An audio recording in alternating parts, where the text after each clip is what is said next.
지금 헌재 시간이다 이런 표현을 쓰고 있는데 이담 아나운서 혹시 헌재 심판을 준비하는 윤석열 대통령의 어떤 행동, 움직임 이런 소식 들려왔습니까? 조금 전에 전해진 내용부터 전해드리겠습니다. 윤석열 대통령의 40년 지기이자 서울대법대 동기로 알려진 석동현 변호사 있잖아요. 예. 지금 변호인단 구성에도 관여를 하고 있는 석동현 변호사의 입을 통해서 전해진 내용입니다. 네. 언제 공개 변론이 열릴지는 모르겠지만 이 탄핵 심판의 공개 변론이 열리면 당연히 윤 대통령이 법정에 서서 당당하게 소신껏 입장을 피력할 것이다 라고 전했습니다. 네. 그러니까 직접 윤 대통령이 헌재 심판정에 나와서 입장을 밝힐 것이다 라고 전한 거고요.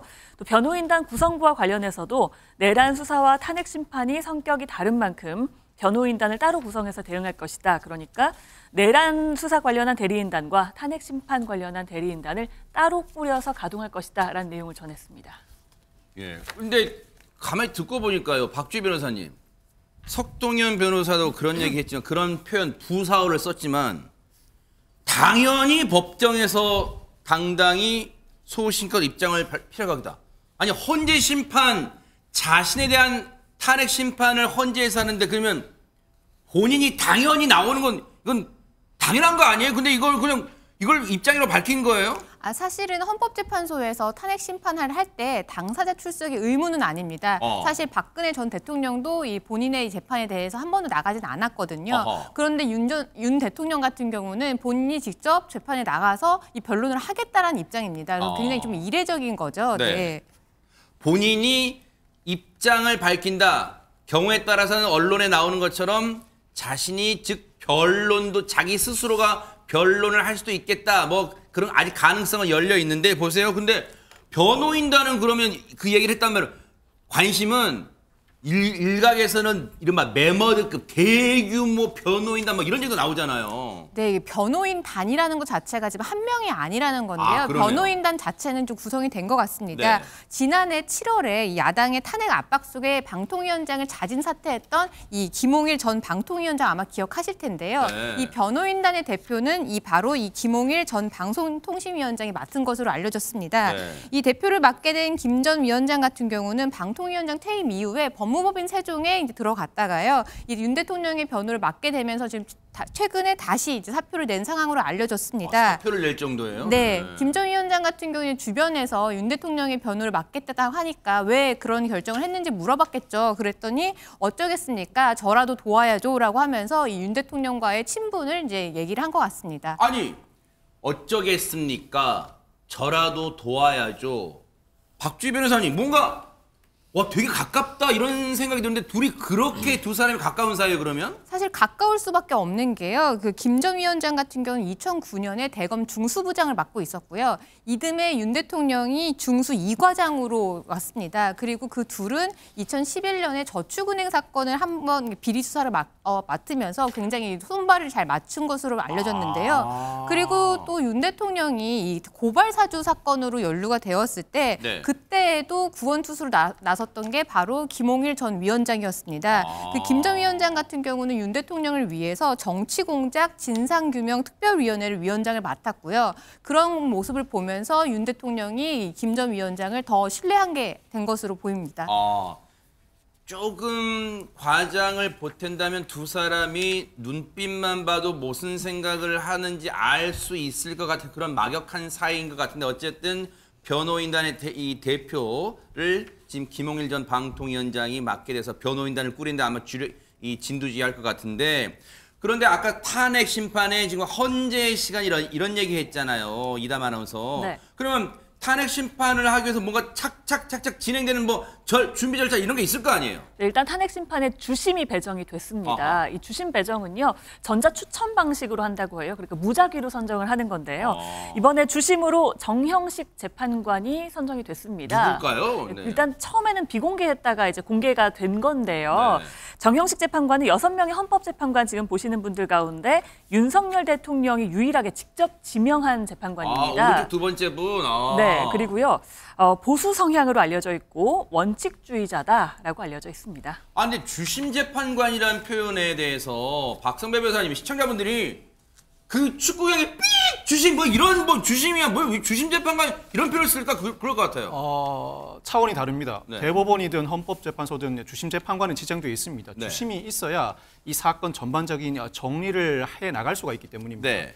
헌법재판소 주심은 이 사건의 쟁점을 정리하고 결정문 초안을 작성하는 역할을 맡는데 통상 주심 아래 헌법연구관 4명이 쟁점을 검토하게 됩니다. 그런데 이 사건에서는 주심의 역할이 그리 크지 않을 것 같습니다. 왜요? 이미 헌법연구관 10명 정도로 구성된 TF가 꾸려진 상황이고 재판 진행은 주심이 아니라 헌법재판소장이 담당하게 됩니다. 이 사건에서는 문영배 헌법재판소장 권한대행이 담당하게 되고 물론 주심도 변론 과정에서 소추기관과 윤 대통령 측에 질문을 하게 됩니다만 전반적인 재판 진행은 헌재 소장 권한대행이 맡게 됩니다. 뿐만 아니라 대법원 주심은 사실상 주심의 영향력이 상당히 큽니다. 그렇지만 헌법재판소는 주심이 지정돼 있다고 하더라도 9명의 헌법재판관이 우열 없이 각자의 의견을 내고 그 다수 의견에 따라 결정을 하게 됩니다. 주심의 역할이 대법원만큼 크지 않고 이 사건에서는 여러 사정상 주심의 역할, 문서 송부나 사실조회 신청 등 행정적인 업무에 그칠 것이라는 전망이 나오고 있습니다. 네.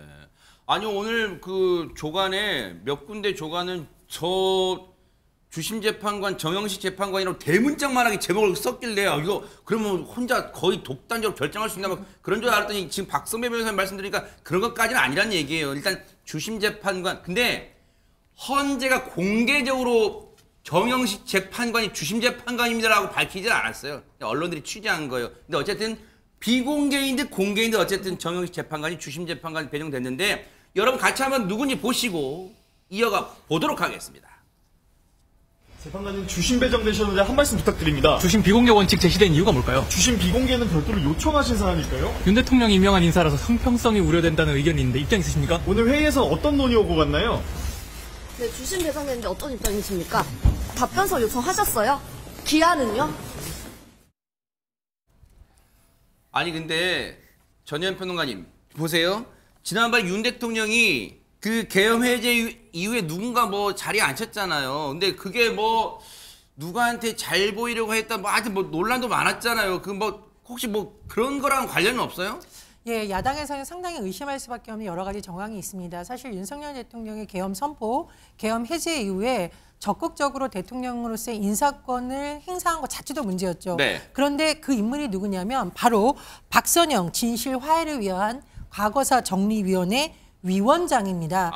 이 박선영 위원장이 바로 지금 여러 명의 변호사님들께서 설명해 주신 정영식 헌법재판관의 처형입니다. 그러면 사실 윤석열 대통령에 대한 탄핵 여론이 높아지고 있고 만약 국회에서 탄핵안이 가결되면 이것이 헌법재판소로 넘어가게 되는데 네. 그 재판관의 가족관계에 있는 사람을 임명했다. 이것 때문에 야당에서는 이것이 탄핵 심판에 영향을 미치려는 것 아니냐. 일종의 시쳇말로 보험용이냐. 심지어는 뇌물이 아니냐. 이렇게까지 비판할 수밖에 없는 것으로 보입니다.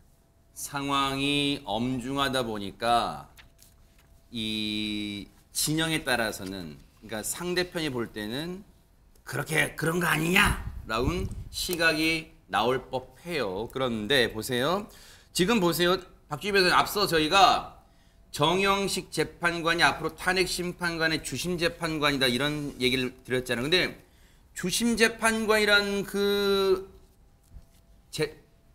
표현 옆에 수명 재판관 그다음에 또 아까 재판장 아니 시청자분들 궁금하실 거 아니 탄핵 심판인데 뭐 주심 재판관 수명 재판관 재판장 이거 왜 뭐 이렇게 많아 궁금해 그러실 것 같아요. 네, 마음 어려우실 텐데요. 일단 좀 설명을 드리면요. 수명 재판관이라는 건요, 이 절차 재판과 관련해서 일정 사안에 대해서 처리를 맡은 이 법관을 말합니다. 그래서 수명 재판관 또는 수명 법관이라고 말하는데요. 한자 그대로 명을 받은 법관이라고 하면 되는데요. 지금 헌법재판소 같은 경우는 탄핵 심판과 관련해 가지고 좀 변론 준비 기일을 지정을 했습니다. 27일로 지정을 했죠. 네. 그럼 변론 준비 기일에서는 주장과 증거를 좀 쟁점을 좀 정리하는 과정인데요. 그 그날 같은 경우는 재판관 6명이 모두 출석하진 않습니다. 그래서 그날 사실상 쟁점과 이 주장을 정리를 해줄 수 있는 재판관이 필요한데 그 부분을 이제 수명 재판관한테 맡긴다. 이렇게 이해를 하시면 될 것 같고요. 네. 재판장이라고 하는 거는 사실은 재판 절차를 진행해가는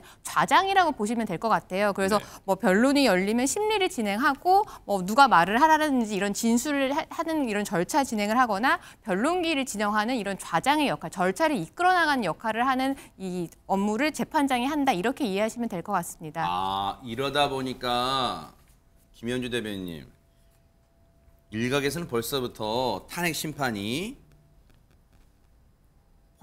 뒤에 호칭은 빼고 얘기할게요. 윤석열 대 문재인의 대리전이다. 이런 말이 나오고 있어요. 아, 지금 이래서 지금 수명재판관 등등등 면면을 보니까 그런 말 나오는 것 같아요, 지금.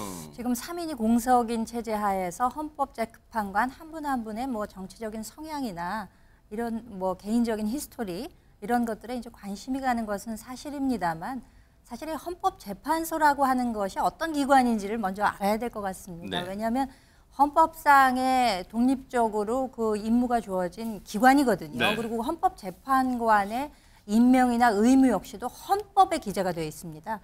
이 헌법재판관이라고 하는 분들은 정말 법조계에 오랜 경력을 가지고 또 주위에서 그 신망을 얻은 이런 분들 가운데 네. 대통령과 그리고 그 국회 그리고 그 대법원장이 각 3인씩을 추천해서 9명으로 구성이 되게 됩니다. 그러니까 이분들이 뭐 누구의 대리인이다, 누가 나를 지정해 줬으니까 이쪽으로 유리하게 판단해야지 하는 그런 생각을 하실 분들이 아니라는 말씀을 제가 드리는 겁니다. 각각이 독립적인 판단을 하시고 또 앞서서 박성배 변호사님 말씀하신 것처럼 평의라는 형식으로 네. 모두가 같은 의견을 내서 오로지 법리와 헌법과 법률에 의거한 그런 결론을 내리기 때문에 누구에 의해서 휘둘리는 그런 결론을 내리지는 않을 것이라는 강한 믿음을 그건 일종의 우리 사법 시스템에 대해서 갖고 있는 일반 국민의 믿음과도 마찬가지로 일치한다고 판단이 되고요. 과거 그 박근혜 전 대통령의 그 탄핵 소추 심판에 있어서도 당시에 박근혜 전 대통령이 임명했던 분들이 다수였는데도 불구하고 8대 0으로 파면 결정을 내린 바가 있습니다. 그래요? 그렇기 때문에 그런 점에 대해서는 염려하지 않으셔도 괜찮을 것 네. 같습니다. 말씀드린 것처럼 재판관분들, 법관분들에게 성향이 이러하고 누가 임명했으니 이런 결론을 내릴 것이다라고 섣부르게 추측하는 것, 추정하는 자체가 그 법관분들에게 심대한 결례다. 이런 생각을 좀 해봅니다. 이런 가운데 박성배 변호사님, 헌재가 윤석열 대통령에게 뭔가를 요청했다는데 뭡니까 그게?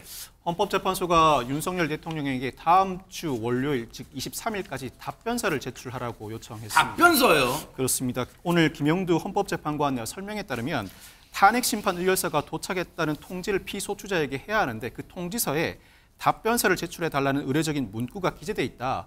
어제 오전에 바로 통지서를 발송했다고 설명했습니다. 네. 관련 규정에 따르면 윤 대통령 측은 이 의견서를 송달받은 때로부터 7일 이내에 답변서를 제출해야 합니다. 또 김 재판관 내년 4월 안으로 결정이 가능하냐 하는 질문에 대해서는 그건 해봐야 안다고 답변했는데 참고로 문영배 헌재소장 권한대행과 이미선 재판관은 내년 4월에 임기가 종료됩니다. 재판장인 이번 탄핵 심판의 재판장인 문영배 헌법재판소장 권한대행과 이번 재판의 수명 재판관 중에 한 명인 이미선 재판관의 임기가 내년 4월에 끝난다. 그래서 지금 그것도 초미의 관심이에요. 왜냐하면 탄핵 심판하다가 두 사람 걸썩이 되면 어떡하냐 이제 그런 얘기 막 나오는 거예요. 언론들이 물어보는 거예요. 그런데 그 답변서라는 게 그러면 박성배 변호사님 답변에 어떤 내용을 적는 거예요? 제가 이거 서류 받았습니다. 이걸 적는 거예요? 저 나갑니다. 적는 거예요? 안 나갑니다. 뭘 적는 거예요? 답변서에? 소추 의결서에 기재된 소추 의견에 대한 답변을 적는 것입니다. 인정하는지 부인하는지, 네. 부인한다면 어떤 근거에 의해서 부인하는지 자신의 입장을 소상하게 적는 서면을 답변서라고 하는데 사실 답변서 제출 의무는 규정상 의무 규정이긴 합니다만 지키지 않아도 무방합니다. 지키지 않는 경우가 오히려 더 많습니다. 네. 일반 법원 재판도 마찬가지고 헌법재판소 재판도 마찬가지입니다. 지키지 않는다고 해도 헌법재판소는 예정된 일정을 그대로 소화할 것입니다. 그리고 앞으로 절차가 진행되는 과정에서 자연스럽게 서면은 현출되기 마련인데 당장 이 사건 헌법재판소가 변론 준비 절차에 회부했습니다. 27일에 첫 변론 준비 기일이 열리는데 네. 여기서 아마 변호인들이 답변서나 서면을 제출할 가능성이 높고 윤석열 대통령 직접 법정에 출석해서 구두 진술하겠다고 입장을 방금 밝힌 바가 있습니다. 구두 진술을 하는 과정에서 그 내용을 일목요연하게 정리하고 근거가 뒷받침되어야 합니다. 정리하고 그 근거를 뒷받침할 만한 정황들은 서면으로 자연스럽게 제출될 것으로 보입니다. 헌법재판소는 여러분도 이미 학습이 되신 것처럼 모두 9명의 재판관이 정족수예요. 9명을 원래 구성이 돼야 되는데 지금 3분이 임기 만료로 퇴임을 해서 벌썩인 상태예요. 3명이 없어요. 그래서 6명만 있는 상태인데 그러다 보니까 국회에서는 지금 여야가 국회 몫으로 3명이 이미 추천된 상태예요. 전혜연 평론가님, 그러면 그거를 현재 헌법재판관 3명을 임명을 해야 되는데 지금 누가 임명하게 돼 있습니까? 지금 대통령 직무가 정지돼 있잖아요. 예, 한덕수 권한대행이 임명하면 된다는 것이 대다수 학계의 이론인 것으로 보입니다. 그 이유는요, 헌법재판관이 어떻게 구성되는지 보면 알 수 있는데요. 네. 제가 이해를 하기 쉽게 해서 몫이라는 표현을 쓰겠습니다. 9명의 재판관은 대통령 몫, 대법원장 몫, 그리고 국회 추천 몫 이렇게 나눌 수가 있는데요. 공석이 된 3분 모두 네. 국회 추천 몫이고 따라서 국회가 추천한 이 3분에 대해서 대통령이 임명하는 것은 형식적 승인 절차라고 볼 수 있다라는 해석이 많이 나오고 있습니다. 따라서 한덕수 권한대행이 적극적으로 장관을 임명한다 이런 의미가 아니라 사실상 국회에서 추천한 3분을 형식적으로 승인하는 절차이기 때문에 가능하다라는 주장이 나오고 있는 것이고요. 무엇보다 헌재에서 공정하고 빠르게 심리를 해서 대통령 탄핵안에 대한 결론을 내주는 것이 이 혼란한 국정을 수습할 수 있는 최선의 방법이라는 주장이 힘을 얻고 있기 때문에 야당에서는 하루빨리 헌법재판관 9인 체제를 만들어야 된다 이렇게 주장하고 있는 겁니다. 아니 그러면 이 주장에 대해서 김현주 대변인, 국민의힘도 아 맞다 그랬구나. 그러면 우리도 빨리 이제 이 한덕수 권한대행한테 빨리 추천해달라고 요청해야겠네 이러는 거예요 그러면? 그러니까 지금 현재의 주장은 그거죠. 네. 근데 이제 민주당이 시간을 되돌려서 7년 전만 해도 지금과는 완전히 다른 주장을 했었습니다. 네? 공교롭게도 그 당시에도 박근혜 전 대통령에 대한 탄핵 소추가 있었죠. 당시 헌법재판소에서 이에 대해서 논의를 하고 있었습니다. 네. 근데 그 당시에 2017년 1월 31일자로 당시에 그 박한철 헌재 소장이 네. 퇴임을 했습니다. 그러면 이제 공석이 됐잖아요. 그러네요. 근데 그 당시에 그 민주당의 대표가 그 추미애 대표였는데 그 당시에 본인이 그 최고위 회의에서도 그렇고 본인 SNS를 통해서도 아니 권한대행이 헌법재판소장이나 헌법재판관을 임명하는 것은 이건 있을 수 없는 일이다. 어불성설이다. 어머나. 헌법학자들의 의견으로는 헌법재판관을 어떻게 권한대행이 임명할 수 있다는 말이냐. 이렇게 얘기를 했었거든요. 진짜 지금하고 정반대네요 상황이. 그렇습니다. 네. 그러니까 그때는 맞고 지금은 틀리다. 이렇게 되는 거죠. 그리고 그간에 지금 충분히 국회 추천목 3인을 헌법재판소에서 충원되도록 할 기회가 있었는데도 불구하고 민주당에서는 이걸 미루고 있었거든요. 왜냐하면 지금 여러 국무위원이나 뭐 방통위원장이나 많이 탄핵을 해놓고 있잖아요. 네. 이분들에 대한 직무정지를 하기 위한 목적으로 이렇게 구성을 느리게 하는 것이 아니냐, 추천을 안 하는 것이 아니냐 이런 비판도 있었기 때문에 이거는 전형적인 내로남불 행태다 이렇게 해석할 수 있겠습니다. 동일한 상황 같은데 7년 전에 민주당은 권한대행이 임명하면 안 돼. 그게 대부분 헌법학자들의 대다수 의견이야. 근데 지금 와서는 빨리 임명해야 돼. 한덕수 권한대행한테 지금 그런다는 거 아니에요? 관련 얘기 들어보시고 이어가 보도록 하겠습니다. 대통령의 헌법재판관 임명권은 일종의 국가 원수의 지위에서 하는 임명권입니다. 근데 권한대행의 직무 범위가 어디까지냐와 관련해서 예를 들어 행정부 내의 장관 임명권도 다수설이 부인을 하는데 헌법재판관이라는 국가 원수의 지위에서 하는 그 자리에 임명권은 저는 없다고 생각합니다. 권한대행이 행사할 수 있는 권한의 폭이 사실상 소극적인 권한에 불과한데 그런 권한대행이 적극적으로 인사권을 행사해서 다른 누구도 아닌 헌법재판을 이끌 수장을 지명하는 것은 오히려 이제 헌법이 규정하고 있는 민주주의 원칙을 훼손하는 것 아니냐라는 생각을 가지고 있습니다. 지금 들으신 것처럼 2017년에 박범계, 지금도 국회의원으로 활동하는 박범계 의원과 그리고 지금 박주민 의원이 나란히 헌법재판관 권한대행이 임명하면 안 돼. 지금 이런 얘기를 하고 있어요. 그래서 국민의힘이 아마 이 대목을 근거로 한 것 같아요. 발끈하고 나섰답니다. 얘기 들어보시고 이어가 보도록 하겠습니다. 대통령 권한대행의 그 직무 범위에 대해서는 명문 규정은 없습니다. 말장난이 아니고 이거는 과거에 선례가 있는 사안이다. 그리고 민주당의 주장이다. 이렇게 말씀드립니다. 6명의 재판관으로 심판이 이루어질 경우에 국민이 납득하지 못하실 수도 있다는 이런 부분에 대해서 의견은 안 되십니까? 우선 6명의 재판관으로 재판을 할 수 있다는 헌법재판관의 결정 자체가 저는 좀 문제가 있다. 권한대행이 대통령의 직무 정지 시에 헌법재판관을 임명할 수 없다는 것은 과거에 민주당이 주장했던 바고 또 과거에 또 그 민주당의 주장에 의해서 직무 정지 시에 임명을 안 했기 때문에 선례가 있기 때문에 그거는 또 따라야 된다고 생각합니다. 그거와 별개의 문제다 이렇게 봅니다. 자, 이 상황에 대해서 이제 한덕수 권한대행의 고민은 커질 것 같은데 어떻게 결정될지 한번 지켜볼게요. 그런 가운데 윤석열 대통령이 맞닥뜨린 두 개의 산은 하나의 산은 알고 계신 것처럼 탄핵심판, 헌법재판소의 탄핵심판이고 또 하나는 자신을 정조준하고 있는 내란죄 관련 혐의 수사예요. 여기는 검, 경, 공수처 이렇게 세 기관이 지금 이 수사에 속도를 내고 있잖아요. 관련해서 박성배 변호사님 여기저기에서 지금 윤석열 대통령을 소환하겠다 이런 상황이잖아요. 윤 대통령 조사를 두고 경찰 공조본과 검찰 특수본의 주도권 갈등이 격화되고 있습니다.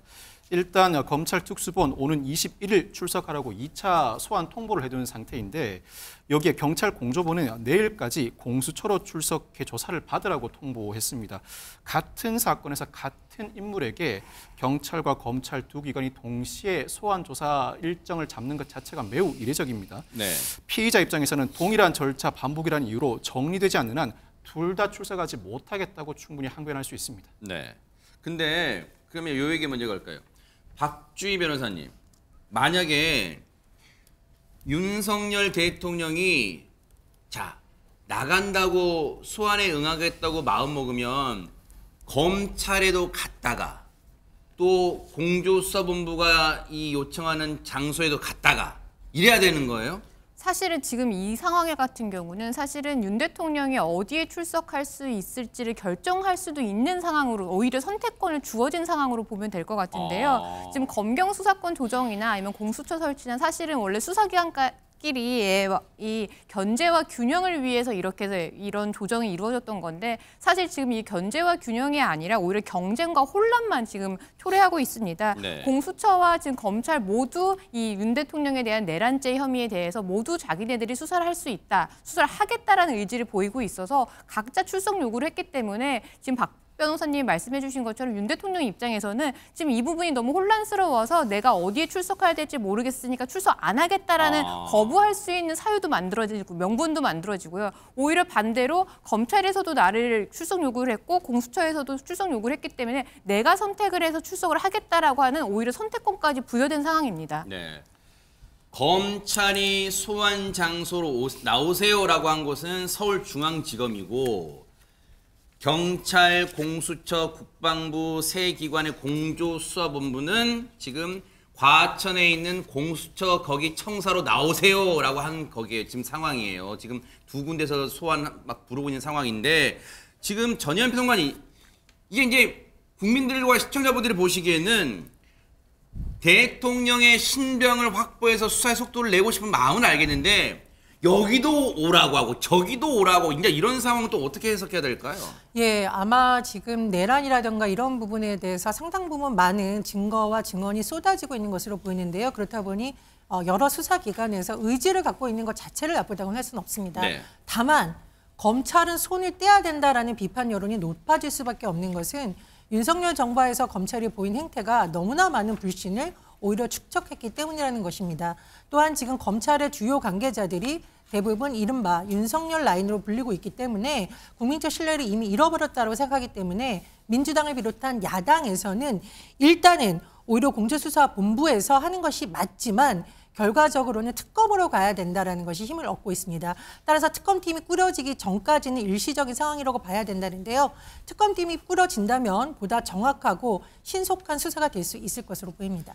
지금 검찰과 이른바 세 기관이 합쳐 있는 공조수사본부 두 축을 보면 검찰이 초반에 좀 앞서가는 모양새여가지고 실제 소환 날짜 지난 15일 날 나오라 했는데 안 나왔고 1차 소환 때 불응했고 윤 대통령이 2차 소환 날짜가 이담 아나운서 이번 주 토요일이란 말. 그래서 언론들이 이번 주 토요일도 또 비상근무 뉴스토크 대기해야 되나 막 이러고 있단 말이에요 지금. 그러니까요. 이제 수사 요구들이 이렇게 있으니까 이게 과연 출석을 할 것인가 안 할 것인가 이거에 대해서도 굉장히 촉각을 곤두세우고 있는 상황인데 네. 이것과 관련해서 또 입장이 조금 전에 또 나왔습니다. 그래요? 네. 대통령 측에서 나온 입장인데요. 일단 석동현 변호사의 입을 통해서 나온 이야기는 일단 21일 서울중앙지검 검찰 출석 여부에 대해서 말씀드리기 어렵다 정도의 이야기가 나왔고요. 야, 딱 부러지게 답이 나와야 되는데. 네. 그리고 당장 내일 또 오전 10시에 공수처 출석 여부에 대해서는 내일은 아니다라고 확실히 이야기가 나왔습니다. 그러니까 내일도 출석하지 않고 21일 검찰 출석 여부에 대해서도 말씀드리기 어렵다라고 이야기가 나오니까 아마 출석은 하지 않을 것으로 예상이 되고 있는 상황입니다. 네. 그러면서 석동현 변호사가 또 한 가지 추가해서 얘기를 했는데요. 네. 이 수사기관 조정이 필요하다라고 또 주장을 했습니다. 네. 두세 개의 기관이 또 혼란스럽게 또 서로 경쟁하듯 소환 출석을 요구하고 있는데 법적인 절차는 따르겠으나 이 조정이 확실히 필요하다라고 주장을 했습니다. 네. 혹시요 박성배 변호사님 이 소환에 이제 아직은 응하지 않고 있잖아요. 네네. 이것도 혹시 그 피의자 신분 입장에서는 혹시 권리예요? 제가 이제 시청자분들 궁금하실 것 같아서 소환에 여러 차례 응하지 않는 것도 권리인가요? 어떻습니까 이게? 그렇지는 않습니다. 피의자로 소환 통보를 하는 이유는 나름대로 범죄 증명 정도는 아니라도 어느 정도 혐의가 소명되었기 때문에 피의자로 조사를 받으라고 통보를 하게 됩니다. 불출석하는 것이 권리는 아닙니다. 만약 어느 정도 혐의가 소명되었음에도 불구하고 반복된 소환 요청에도 불응할 경우에는 그때 발부받는 영장이 체포영장입니다. 수사기관은 법원에 몇 차례 소환 요청을 했음에도 불구하고 피의자가 응하지 않고 있다, 체포영장을 발부해달라는 신청을 하게 되고 네. 법원이 그 사유가 합당하면 영장을 발부하게 됩니다. 그런데 네. 문제는 이 사건에서 상황에 따라서는 윤 대통령에 대한 체포영장 신청도 가능해 보이긴 합니다. 네. 이 체포영장 신청 사유는 출석 요구에 직접 불응하는 경우뿐만 아니라 네. 출석 요구에 불응할 우려가 있는 경우도 가능합니다. 네. 이 사안에서 우편물이 직접 송달되지 않았다고 하더라도 네. 수사기관들이 소환 요청을 하고 있다는 사실 자체는 윤 대통령도 인지할 수밖에 없는데 네. 적극적인 태도를 보이지 않는 것이 네. 체포 나아가서 이 소환 요청에 불응하지 않을 만한 우려가 있다는 충분한 사유로 포착될 수 있습니다. 그렇지만 무엇보다도 이 사안의 경우에는 경찰 공조본과 검찰 특수부 사이에 동시 소환 요청이 상황에 따라 정리되지 않았으니 법원의 입장에서도 중복된 압수수색 영장 청구와 마찬가지로 체포영장 발부를 주저하게 만드는 사유로 작용할 것 같습니다. 네. 일단은 수사기관 검찰과 공조수사본부가 나란히 소환 통보도 하고 있는데 아직까지 응하지 않고 있고 그것은 지금 말씀 들으신 것처럼 무슨 권리 그런 차원은 아니라는 거예요. 근데 이제 혹시라도 이제 변호인단이 아직 꾸려지지 않아서 대응 논리가 마련되지 않아서 지금 응하지 않고 있는 건지는 모르겠죠. 그런데 정청래 법사위원장은 이런 얘기를 공수처장에게 했어요. 한번 들어보시고 이어가 보도록 하겠습니다. 헌재에서 뭘 보낸 것도 지금 안 받고 있고 경찰에서 보낸 것도 소환 통보도 안 받고 있고 반송되고 있고 이건 뭐냐? 불응의 조건을 안 받는 거예요. 그렇기 때문에 불응할 우려가 있다. 피의자가 증거를 인멸할 염려가 있다. 이걸 적용해서 즉각 체포해야 되는 거예요. 네, 지금 소환 통지를 하였고 지금 그 수령을 거부하는 사태와 관련해서 또 저희들이 그다음 적법한 절차를 취하겠습니다. 출석 요구에 응하지 아니할 우려가 있는 상황과 관련해서 지금 저희들의 적법한 출석 소환에 지금 수치를 거부하는 사태가 발생하고 있습니다. 그런 부분 유심하게 보고 있습니다. 예. 사실 이제 공수처도 공조수사본부의 한 축이죠. 공수처도 이제 원론적 입장인 듯 하지만 늘 강제 수사, 즉 구인 이 체포의 가능성은 열어두고 계속 말을 하고 있어요. 이 부분 얘기를 해볼게요. 앞서 이제 우리 박성배 변호사님은 계속되는 소환 조사에 불응할 경우 강제 이 구인, 즉 체포영장 발부받아서 나설 가능성이 높아진다 하는데 요 얘기를 전현 평론가님과 김현주 대변인께 여쭤볼게요. 사실 전현 평론가님, 왜냐하면 예전에 저희들 기억으로는 언론들은 아마 기억하고 있을 거예요. 윤석열 당시 이 자연인이 검찰총장이 물러나서 자연인이 2021년 6월 29일 날 대선 출마 기자회견할 때 기자들이 막 물어봤을 때 법 앞에는 모두가 이제 평등하고 다 따라한다. 이제 그런 취지의 답변을 했던 기억이나 물론 그 사안은 다른 질문을 했지만 그러면 지금 상황에 대해서 계속 소환을 불응한다는 게 과연 앞뒤가 맞느냐 그런 지적도 나올 수 있을 것 같아요. 네. 윤석열 씨 내로남불의 끝판왕이죠. 말과 행동이 전혀 일치하지 않고 있습니다. 더군다나 지금 어떤 혐의를 받고 있느냐. 내란 수괴입니다. 이런 중차대하고 반국가적이고 반헌법적인 범죄의 피의자가 마치 수사를 쇼핑하냐 이런 말까지 나오고 있습니다. 먼저 본인이 적극적으로 반성하고 수사에 임해도 모자랄 판에 이렇게 몰상식한 태도를 보이는 것을 보니까 이런 인물이 대한민국 대통령이었다는 것에 많은 국민들이 더 분노하고 슬퍼하는 것으로 보입니다. 따라서 결국은 자발적으로 수사에 응한다는 것은 기대할 수가 없기 때문에 체포하거나 압수수색을 통한 강제 수사는 불가피하다고 생각이 들고요. 또 이유가 있습니다. 사실 이 사건의 진상조사와 실체를 밝히는 것을 대다수 국민들이 원하고 있는데 이렇게 계속 말도 안 되는 이유로 시간이 끌면 어떻게 될까요? 주요 혐의자들은 증거가 인멸될 것이고 결국은 진실을 제대로 못 밝히고 구속된 일부 인물들에 대한 꼬리 자르기 수사에 그칠 수 있다는 우려가 더 커지기 때문입니다. 따라서 정청래 법사위원장이 주장한 대로 체포나 압수수색을 통한 즉각적인 수사와 강제 수사도 불가피하다고 봅니다. 김현주 대변인님, 사실 검찰 이 공조수사본부도 그렇겠지만 검찰도 두 기관 다 마찬가지예요.